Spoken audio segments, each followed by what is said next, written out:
O uso exagerado de agroquímicos nas lavouras de soja aumentou a resistência do fungo causador da ferrugem asiática.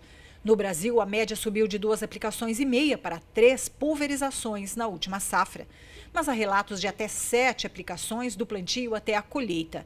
O custo para controlar a doença chega a R$ 2 bilhões a cada safra no país. Nesse ritmo, pesquisas estimam quebra de até 30% na produção em 2025 se a doença não for contida.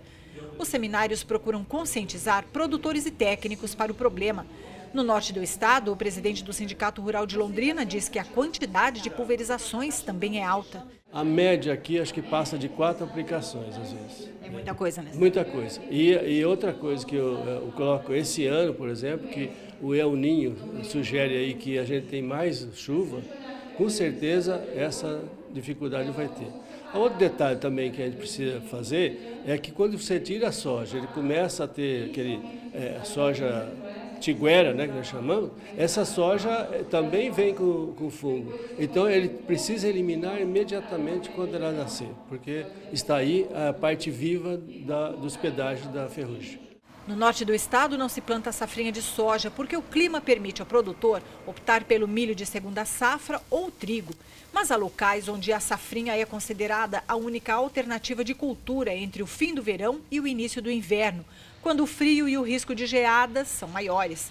Este ano foram 140 mil hectares semeados, do fim de janeiro a abril, após a safra de verão. A colheita acontece entre maio e junho. Nos seminários, os pesquisadores e especialistas apresentam estatísticas para provar que tanto o excesso de aplicações como a safrinha de soja contribuem para o aumento da ferrugem asiática. Mas o assunto envolve o bolso do produtor. É no Sudeste e no Centro-Sul que se planta a segunda safra de soja no Paraná. E foi em encontros como esse que aconteceram nessas regiões que os produtores manifestaram preocupação com prejuízos imediatos. Porque muitos já compraram os insumos para a safrinha de 2016, outros chegaram a pagar à vista pelos produtos. E teve até quem arrendou terras para o plantio. Mas nem mesmo esse tipo de situação deve evitar a proibição da safrinha de soja no Paraná. O representante da Federação da Agricultura do Paraná diz que no seminário que aconteceu em Pato Branco, centro-sul do estado, algumas alternativas à soja de segunda safra foram apresentadas. Nós já tivemos algumas propostas, como por exemplo, melhorar a política do trigo, especialmente em algumas regiões onde o trigo hoje poderia ser ter um plantio para substituir a soja, a segunda safra, complementando o binômio soja e trigo, que lá atrás foi o que incentivou e orientou os produtores, o famoso binômio soja-trigo, mas isso dependeria de uma política do governo federal que nós, de repente, vamos até levar a ele uma possibilidade para melhorar a política do trigo, né? Existem algumas outras alternativas um pouco mais pontuais, como por exemplo a integração lavoura-pecuária, para alguns produtores um pouco mais profissionalizados. Enfim, existem alternativas sim, não é possível, né? Alguns especialistas afirmam que o Paraná demorou para agir.